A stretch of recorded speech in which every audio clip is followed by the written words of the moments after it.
Eu gostaria que os irmãos abrissem sua Bíblia no livro de Jonas.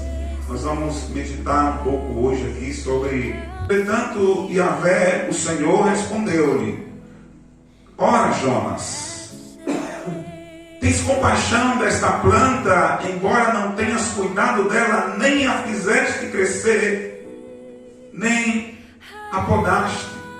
Ela simplesmente nasceu uma noite e na outra morreu.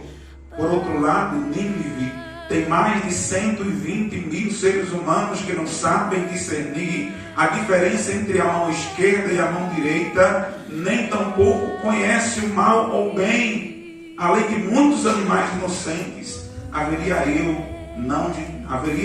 não eu de ter pena desta grande cidade. Quando nós nos convertemos, nós ouvimos muito falar de Jonas como um profeta covarde. Quem já ouviu falar sobre isso? Jonas é um profeta fujão, Jonas é um profeta covarde. Mas eu entendo pela palavra de Deus que não existiam profetas covardes.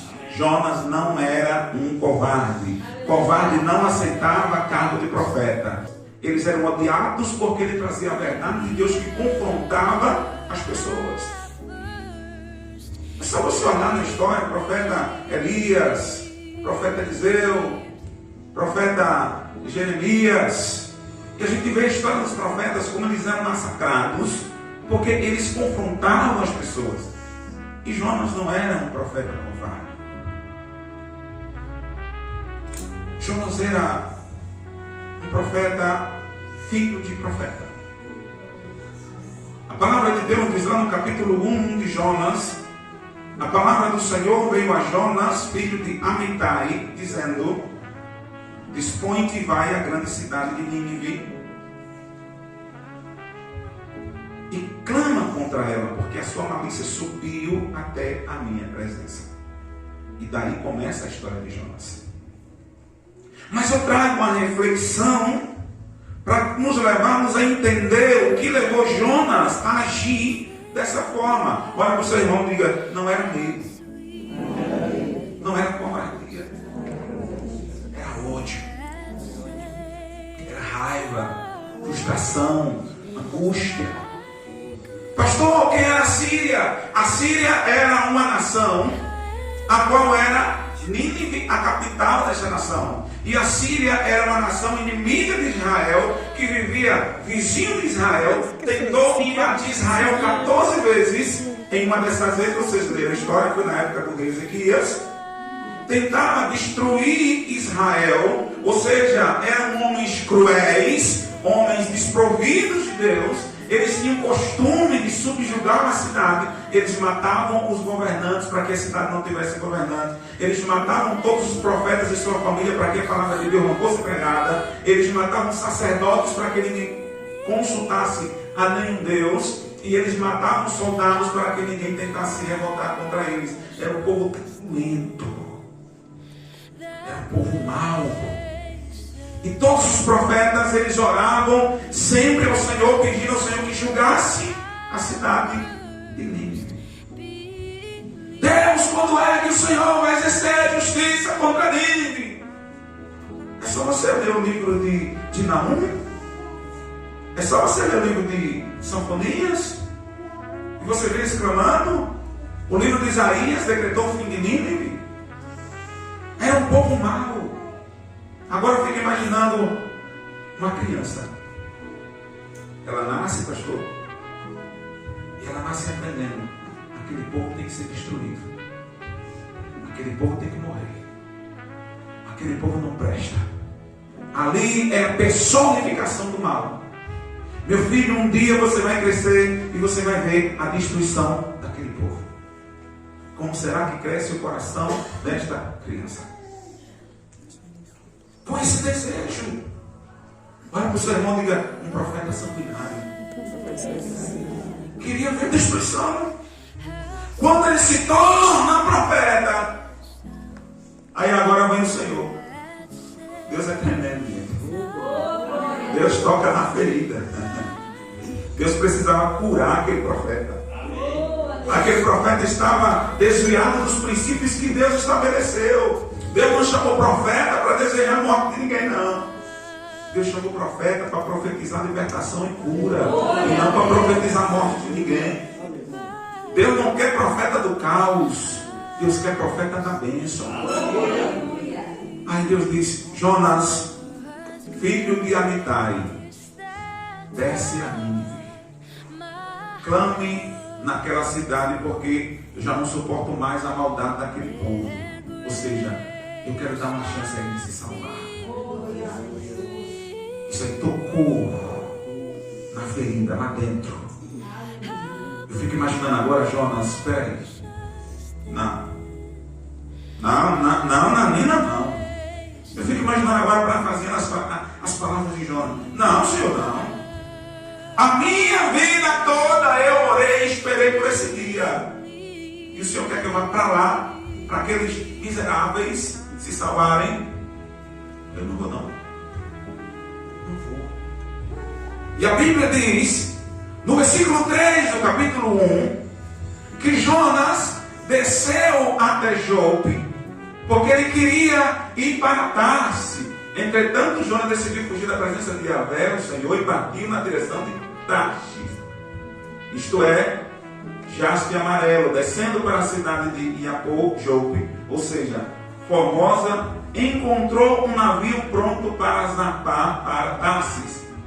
Pagou a passagem e embarcou nele a fim de ir para a cidade de... Deixa eu clarividenciar o que foi que Jonas fez. Nínive ficava a 800 quilômetros de onde Jonas estava, nessa direção. Jonas olha para cá, Tarsis fica para cá, 5.807 quilômetros de distância. Sabe o que ele estava dizendo? Para cá eu não vou. Já que Deus já disse que vai destruir, eu vou para bem longe. Só vou ver a notícia. Mas para Nínive, eu não vou. Eu fico imaginando alguém procurando Jonas. Jonas, vai para onde? Eu vou a Jope. Jope é onde hoje é a cidade de Tel Aviv. Vai para onde? Eu vou para Jope. Faz o quê? Não, vou para Nínive, vou para Tarsis. Vai para Tarsis, faz o quê? Não, o Senhor mandou ir para Nínive pregar naquela cidade. Eu não vou, disse ele, eu não vou. Jonas, não, você é profeta. Que profeta é esse que Deus manda e ele não faz? Meu ministério acabou hoje. Eu não vou para Nínive. Eu vou para Tarsis. Profeta desobediente. Chegou lá, ele pegou o dinheiro e comprou uma passagem avulsa, aquela que você não programou. Comprou na última hora. Chegou lá, tem algum navio para Tarsis? Tem, eu vou comprar. Comprou a passagem e pagou. Diz a Bíblia que ele entrou e desceu ao navio. Só que Deus queria curar a alma de Jonas. Para que o irmão diga, Deus não estava preocupado tanto com a cidade de Nínive, como estava preocupado com a alma do profeta. Deus queria salvar o profeta. Então, Deus poderia mandar os profetas para Nínive. Na época de Jonas, tinha um profeta Oséias, que era da época de Jonas, tinha um profeta Miqueias, que também era da época de Jonas. Deus podia levar outro. Sim ou não? Sim. Deus não precisa de mim. Eu pastorei uma igreja, nós compramos o terreno, levantamos o prédio, instituímos a igreja, colocamos liderança, e eu vim para cá para Santa Catarina, e a igreja está lá, de vento em pouco, porque Deus não precisa de mim. Para que o seu irmão diga, aonde você não estiver, Deus usa outro. É ou não é? Deus precisa. Deus tinha outros profetas, mas Deus ama. Deus é apaixonado por você. Deus é apaixonado por você. Deus nos ama. Quem tem isso pode glorificar a Jesus. Como Deus nos ama, Ele se preocupava com profeta. Olha para o seu irmão, não diga, não tem para onde correr. Aonde você foi, ele vai. Aí João não pode na vida, Deus, o vento sopra contra esse navio. Aí o vento, o navio começa a se bater nas águas do vento, tempestade. Os homens entram em desespero. O que está acontecendo? Isso nunca aconteceu, capitão. O que aconteceu? O capitão, não sei, não, esse vento forte. Ele, vamos fazer o seguinte: vamos orar ao nosso Deus. Ore cada um ao seu Deus para que ele tenha clemência. Quando Jonas ouviu falar de oração, Jonas se chispou, acendeu gás, abriu. Crente desviado corre de oração. Corre. Ele sabia que o perigo estava acontecendo, sabia que era por causa dele, sabia que era Deus. Os homens, os ímpios, convocaram uma corrente de oração. E o crente fugiu. O homem estava tão amargurado com a alma dele que ele decidiu fugir. E se escondeu lá dentro do navio. E diz a Bíblia, mas descendo um pouquinho aí, versículo 5. Todos os marinheiros foram tomados de grande pânico e cada um daqueles homens passou a clamar ao seu próprio Deus. Em seguida lançaram ao mar a carga do navio com o propósito de deixar a embarcação mais leve. Jonas, no entanto, havia se refugiado no porão do navio e, tendo se deitado, dormia profundamente. Ele correu da oração. Aí eu fico imaginando os homens lá clamando: rapaz, o que aconteceu? Isso nunca aconteceu com a gente, tem alguma coisa errada. Aí chega alguém lá e diz: ô capitão, o que foi? Lá embaixo tem um homem. Um homem? Sim, ele está dormindo. Deixa eu lá ver. O capitão chega lá: que tem, dormente? Nos próximos versículos aí. Que você tem dormindo numa tempestade dessa? Porque você não se levanta e clama ao seu Deus para que Ele nos livre deste mal. Mas você sabe uma coisa que Deus fala para a gente? É que quando você tem um problema com alguém, ou com uma causa, ou com uma pessoa, você ainda encontra forças para orar a Deus. Mas quando o seu problema for com Deus, você vai orar a quem? O problema que ele estava rejeitando era Deus. Vai buscar quem? Ele precisava levantar as mãos e pedir perdão pela loucura dele. Pedir a Deus que curasse a alma dele, tirasse aquela raiva, aquela angústia que ele tinha de alma, e pudesse então seguir a vida dele. Jonas se recusou a fazer essa oração. E ele sabia que era por causa dele. E os homens agora ficam imaginando os ímpios no desespero, coitados. Perderam os bens, as mercadorias do navio, com certeza não era coisa barata, era coisa muito cara.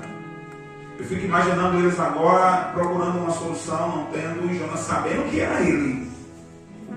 Mesmo assim, cada dia não abriu a sua boca. Os homens então decidiram, está no próximo versículo, lançar sorte. Pode passar aí na outra. Versículo 7. Isso. Então os marinheiros chegaram a uma conclusão entre si: vinde e lancemos sorte para saber quem é o responsável por essa desgraça. Vamos lançar sorte. É agora que Deus mostra onde estava o problema. A sorte caiu sobre Jonas. No versículo 8, os homens revoltados imediatamente lhe perguntaram: declara-nos, pois, este momento, por culpa de quem nos sobreveio esta tragédia. Quem és tu? Qual a tua ocupação? De onde vens? E qual a tua terra? A que povo tu pertences? Homem, a gente viaja nesse navio há muitos anos. Isso nunca nos aconteceu. Tamanha desgraça nunca vi sobre nós. Eu quero saber por que foi que isso aconteceu. Quem é você? O que você fez? De onde você vem? Para onde você vai? E qual é a profissão sua? Aí Jonas vai levantar a mão e diz: eu sou profeta. Sou hebreu. Temo ao Deus Altíssimo. E é por causa de mim que veio essa desgraça. Ele me mandou ir para Nínive. E eu estou fugindo dele. comprei uma passagem e vou para Tarsis, porque eu disse que para Nínive eu não iria. Os homens, e agora? O que a gente vai fazer para se livrar disso? Jonas, olha o coração amargurado do homem. Porque ele tinha a chance de dizer, não, eu vou orar que é o Deus meu, me arrepender, que ele que nos ajude, que nos perdoe. Que Deus ajuda ele. Ele preferiu a morte do que para ele. Eu sou profeta, porque a Bíblia diz que ele declarou, do Deus que fez o mar e a terra seca. Eu fico imaginando agora a cabeça do pessoal. Como é que cara burro? Desculpa a expressão. Como é que ele está fugindo do Deus que fez o mar e ele vem fugindo pelo mar? Tem lógica isso? O Deus que fez o mar e ele fugindo pelo mar. Será que ele não entendia que se Deus ia pegar ele no mar? Porque foi o Deus que fez o mar? Só tem um jeito de vocês se livrarem. Me joguem no mar. Na cabeça dele estava, eu morro afogado. Mas Jonas não se arrependeu. E aí, quando jogou, qual era o interesse de Deus, gente? Quem lembra o interesse de Deus ali? Não. Salvar ele. Deus poderia ter mandado o outro para Nínive, gente. O interesse de Deus era curar a alma de Jonas. Quando Jonas foi jogado no mar, a Bíblia diz que Deus manda o peixe e o peixe pega Jonas. Tem teólogos que dizem que o livro de Jonas é fictício, que ali é uma história, um conto, porque não acreditam que um homem possa passar por aquela experiência. Eu me recuso a acreditar nisso, porque Deus é um Deus que faz milagres. Deus fez, continua fazendo e vai continuar fazendo milagres. O Deus que abriu o mar vermelho, que o povo passou em terra seca, é o Deus que mandou o peixe. O Deus que multiplicou pães e peixes para 5.000 homens, fora mulheres e crianças. É o Deus que pode fazer todas as coisas e para Ele não há nada que pareça impossível, porque para Ele não há impossível. Quem está comigo aqui, dê uma aplauso a Jesus e glorifica a Deus. Olha para o seu irmão e diga, foi verdade sim. Jesus é mentiroso? Porque Jesus disse, o milagre que vocês vão ver será o milagre do profeta Jonas. Assim como Jonas passou 3 dias no ventre do peixe, o Filho do Homem passará 3 dias na terra. Então, é verdade. O livro de 2 Reis, capítulo 14, versículo 25, dizia, havia ali o profeta Jonas, filho de Amitai. Então, não foi mentira, o livro não é um conto, o livro é uma verdade. E aquela verdade é plena para a nossa vida. Quando a gente fala de Jonas, quando eu falo de Jonas, eu falo de mim. Porque muitas das vezes nós procuramos fugir de Deus. Nós fugimos de responsabilidades e de coisas que Deus nos confronta a fazer, que não está de acordo com a nossa verdade, com aquilo que nós acreditamos, com aquilo que nós somos treinados. E a gente tem aquele hábito de dizer, não, Deus ainda não tocou no meu coração, então não vou fazer. E a gente entende, queridos, que na hora que Jonas disse não a Deus, até a boca do peixe, Jonas só dizia. Olha para o seu irmão e diga, quem desobedece a Deus é só ladeira abaixo. É só. Primeiramente, Jonas desceu a Jope. De Jope, Jonas não se arrependeu, desceu até o navio. De lá do navio, Jonas não se arrependeu, desceu até o porão do navio. Lá no porão do navio, Jonas teve a oportunidade de se arrepender, mas ele não se arrependeu. Jonas desceu ao mar. E do mar, Jonas não se arrependeu. Ele desceu até o ventre do peixe. Mas no ventre do peixe, aleluia, Jonas se arrependeu. Olha para o seu irmão e diga, Deus cria lugares e expectativas para que nós venhamos nos arrepender. Até onde pode levar uma mágoa de uma pessoa? Até onde pode levar um sentimento de revolta, um sentimento de ira de uma pessoa? Até onde pode levar uma fúria de uma pessoa?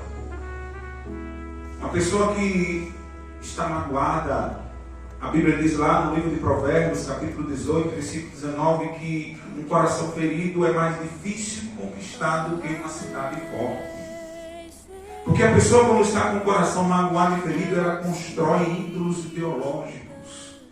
Não são imagens de escultura que ela vai construir na mente dela. São ideias que foram plantadas pela alma dela, que ela se apoia naquilo e confronta a vontade de Deus e começa então a caminhar em locais que estão contrários à palavra de Deus.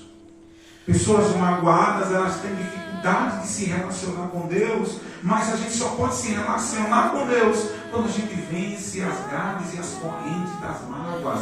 Deus não aceita um coração magoado perto dele. A palavra do Senhor diz que perto está o Senhor daqueles que têm o coração quebrantado. Eu me vou às palavras do próprio Jesus Cristo.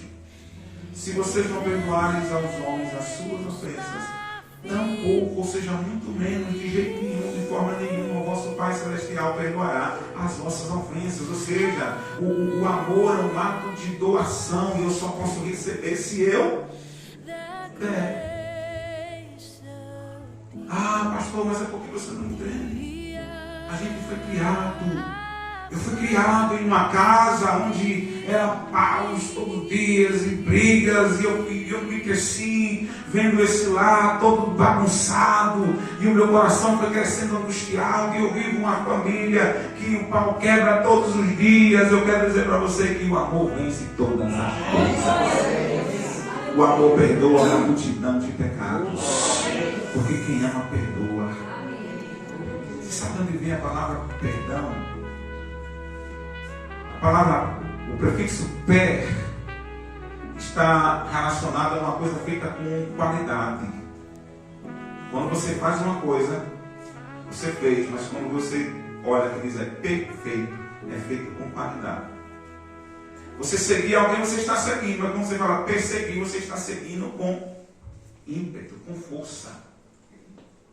E a palavra amor é uma doação, porque amor a gente doa com um ato voluntário. Então, doar é amar, porque quem ama se doa. Perdoar é amar intensivamente. A pessoa não precisa merecer o nosso perdão. A gente perdoa para limpar a nossa alma. Olha para o seu irmão, diga: quem perdoa não cura as pessoas, mas cura a própria alma. Jonas precisava perdoar Nínive. Deus havia decretado perdoar Nínive, menos Jonas. Interessante que no livro de Jonas, que a gente vai continuar lendo aqui agora no capítulo 2, onde Jonas se arrepende. Capítulo 2, versículo 9. Eu, porém, te oferecerei sacrifício com voz de ação de graças. O que prometi, cumprirei fielmente. Sim, eis que a salvação vem do Senhor. Quando Jonas disse isso, aí a Bíblia diz que o Senhor deu ordem ao peixe. E o peixe vomitou Jonas. Na onde? Da onde?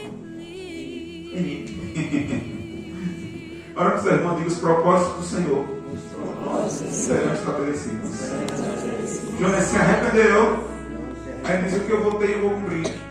Aí Deus: o peixe pode soltar ele. Como soltou na praia, na onde? Em Nínive. Deus: entra em Nínive e clame, porque a sua malícia subiu até a minha presença.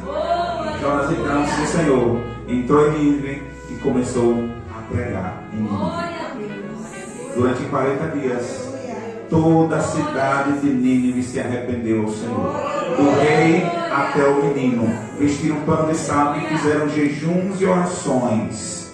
Todo aquele povo se arrependeu. 120 mil pessoas. Você sabe o que significa 120 mil pessoas na época de Jonas, 700 e poucos anos antes de Cristo?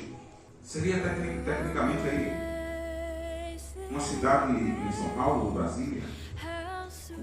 Imaginou uma geração em peso sendo destruída por causa de um homem que não quis obedecer à voz de Deus. E eu aprendo algumas coisas no livro de Jonas É interessante, pastor, que o livro de Jonas, ele fala da gente. Fala do crente, fala de você, fala de mim. O livro de Jonas parece que Jonas somos nós.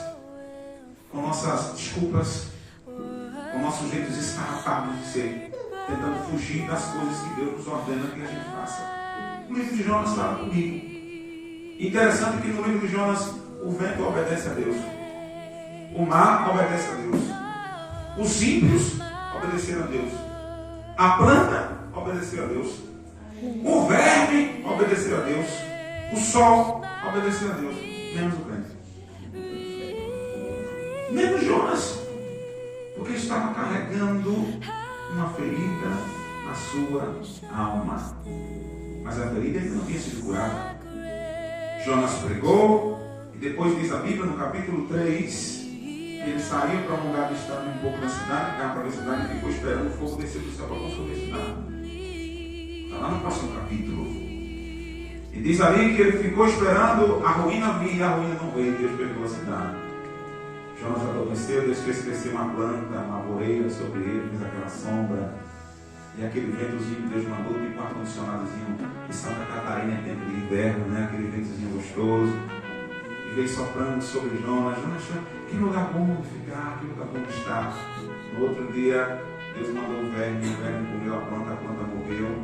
Aí Deus mandou o sol, e o sol feriu a cabeça de Jonas. Ai, Jonas, é melhor eu morrer do que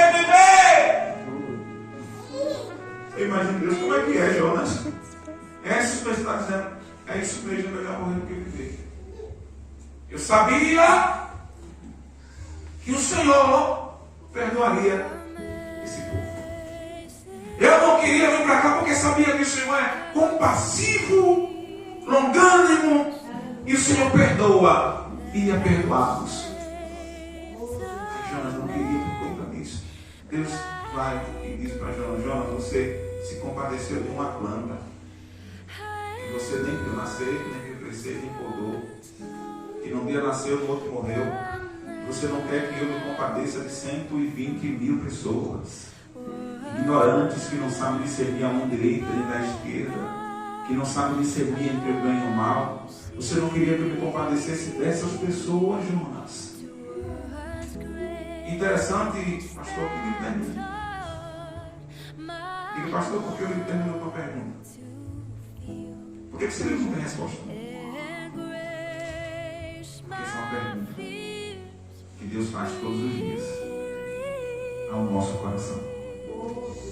Todos os dias Deus me pergunta: você não entende como pensa o coração de Deus? A Bíblia está dizendo que nós precisamos alinhar o nosso entendimento com o entendimento de Cristo. Precisamos alinhar os nossos pensamentos com os pensamentos de Jesus. Precisamos caminhar do jeito que Jesus caminha. Precisamos falar do jeito que Jesus fala. E precisamos fazer do jeito que Jesus faz. Crente não tem o direito de construir rotas alternativas e nem rotas contrárias. Rotas alternativas são aquelas que você vai no mesmo lugar, mas vai do jeito que quer. E rotas contrárias que você constrói o caminho sem Deus ter mandado. Deus. Crente tem que caminhar nos passos de Jesus, como Jesus caminhou. Quem recebe isso, dê um aplauso ao Senhor Jesus. Nós não temos o direito de construir caminhos diferentes, porque Deus nos chamou para um propósito. Pastor, mas e as minhas tristezas? E as minhas angústias? Não tem melhor lugar para você colocar suas angústias, as suas tristezas, do que nos pés daquele que é poderoso para fazer tudo muito mais além daquilo que nós pedimos ou pensamos, segundo o seu poder que opera em nós, como diz no livro de Efésios capítulo 3, versículo 20. Coloca nas mãos de Deus. Olha para o seu irmão e está triste? Coloca na mão de Deus. Está batido. Gerou um conflito na minha casa, não sei como resolver. Vai orar que a atmosfera muda no mesmo dia. Se o meu povo que se chama pelo meu nome se humilhar e orar e buscar a minha face, eu vou ver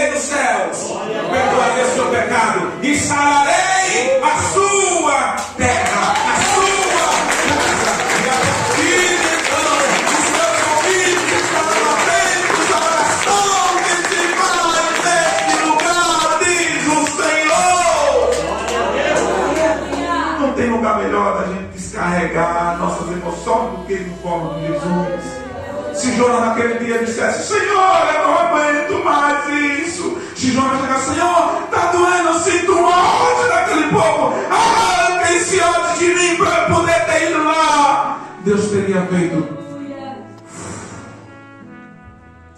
a tua enfermidade foi curada. Deus teria sarado. Quantas das vezes a gente sofre porque não quer se submeter a buscar ao Senhor Jesus. Olha para o seu irmão e diga: não sofra. Bata no ombro dele assim e diga: pastor, não sofra não. Vai para o lugar da cura, meu irmão. Não sofra não. Não carrega a raiva não. A raiva é um câncer. É uma doença mortal que consome a pessoa. Aos poucos ela vai comendo silenciosamente. E no decorrer do tempo, se a pessoa não curar e não buscar ajuda em Deus, não for transformada, ela vai pegar esse câncer que está dentro da alma e vai explodir no corpo da pessoa. Depois a pessoa vai clamar a Deus, mas aí já é tarde. Grande parte dos tumores cancerígenos que nascem nas pessoas só de sentimentos acumulados lá dentro, angústia, tristeza, ressentimento, feridas na alma não curadas, e a ciência prova isso. É importante a gente se alegrar do Senhor. Paulo disse aos Filipenses, Paulo disse a ele: alegrai-vos na presença do Senhor, regozijai-vos. A Bíblia diz em Salmos, eu acho interessante, Salmo 132, versículo, Salmo 132, versículo 16, que diz o seguinte: eis que eu vestirei o sacerdote de santidade, e os santos saltarão de alegria. Amém? Diga: Pai, vestirei de salvação o seu sacerdote, e os seus fiéis celebrarão com um grande júbilo. Uma outra tradução diga: saltarão de alegria. Olha para o seu irmão e diga: meu pastor foi revestido de santidade, e aqui nesse lugar nós saltaremos de alegria. Quem crê e glorifica Jesus de Nazaré. Deus quer pôr uma roupa. Olha para o seu irmão e diga: Deus quer curar. É limpo. Limpa tudo. Deus quer que a gente se limpe. Nós vamos ali, que hora é? Que hora termina? Senão o horário passa aqui, a gente não pode passar do horário, né? Mas já vou terminar. A Bíblia diz que quando nós estamos feridos, magoados, tristes, abatidos, tem um lugar que a gente chama de lugar secreto, que é o lugar onde é só Deus e você. E no livro de Mateus, capítulo 11, versículo 28, Jesus disse: vinde a mim todos vós que estáis cansados, sobrecarregados e oprimidos, e eu vos aliviarei. Tomai sobre vós o meu jugo e aprendei de mim, que sou manso e humilde de coração. Amém? Pode se colocar em pé. E eu quero finalizar aqui dizendo para os irmãos: não deixe de ter amado, que a tristeza atrapalhe o agir de Deus na sua vida. Não deixe que a sua vida seja freada, barrada. Não deixe que o inimigo cause stop no seu ministério por conta de coisas que passaram, coisas que disseram. Seu ministério, como eu disse, ele começa entre você e Deus. Ele vai se desenvolver entre você e Deus, e vai finalizar entre você e Deus. Porque a sua história, ela sempre será entre você e Deus. Porque nosso Deus é um Deus de aliança. Amém? Nós vamos finalizar aqui cantando louvor ao Senhor, soltando um hino ao nosso Deus. Feche os seus olhos e olhe ao Senhor Jesus. Levante a sua voz aos céus. Eu não sei se você está abatido hoje ou triste, não sei o que aconteceu, não sei se você traz alguma tristeza na sua alma, mas se for, coloca na mão do Senhor, porque Ele é um Deus de aliança, e Ele pode sim transformar a sua vida, abençoar a sua história. Soberano Deus e Espírito Santo, querido, está presente aqui nesse lugar, Pai. Eu apresento ao Senhor a tua igreja, Deus. Aleluia. Sei que os seus olhos sempre atentos permanecem em mim,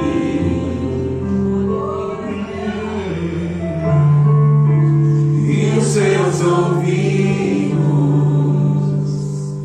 são sensíveis para ouvir meu clamor. Posso até chorar, mas a alegria vem de manhã.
Deus ontem, hoje, amanhã e sempre. Tu serás o mesmo Deus, o Deus de milagre, o Deus de provisão, o Deus de bênção, o Deus de paz. O Deus que nos chamou das trevas para a tua maravilhosa luz. Aleluia, Deus. Obrigado, Senhor. Aleluia.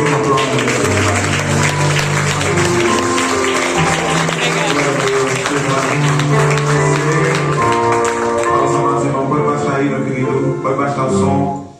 Quero agradecer aos irmãos. Quero agradecer, pastor. Quero dizer que o Senhor mora no meu coração. Aquela palavra que o Senhor me disse naquele dia, nós somos amigos. E a Bíblia diz que o amigo, ele ama em todo o tempo. Não é todo mundo que você pode chamar de amigo. Amigo precisa ter amor envolvido. E amar não é sentimento, queridos. Olha para o seu irmão, diga, amar é decisão. Então, pastor Milton, decidi amar o Senhor. Amém? Senhor, no meu coração, na sua casa, viu? Deus abençoe a vida de vocês. Tem um abraço aí na pessoa que está do seu lado, diga, nós somos amigos. Nós somos família, na verdade. Aleluia. Pode sentar.